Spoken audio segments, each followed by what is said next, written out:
ছোট্ট রাজু থাকত তার বোবা দাদার সঙ্গে। দাদু কথা বলতে পারত না, কিন্তু চোখে ছিল হাজারো ভাষা।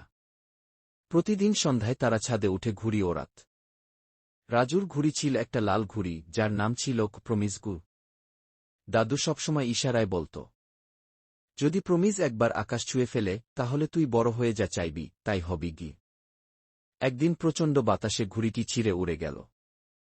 রাজু অনেক খুঁজল, পুকুর, মাঠ, গাছ, কিন্তু প্রমিজ আর ফিরল না। দাদুর চোখে জল। রাজু কেঁদে ফেল। পরের দিন গ্রামের এক ছেলের হাতে দেখা গেল লাল ঘুড়ি। রাজু ছুটে গেল, বলল, ওটা আমার প্রমিজ। ছেলেটি হাসল, বলল, তোর কথা শুনে আমি বুঝি এটা তোর। নে ভাই, তোর স্বপ্ন তুই রাখ গি। ঘুড়ি ফিরে পেয়ে দাদুর চোখ ভরে উঠল আনন্দে।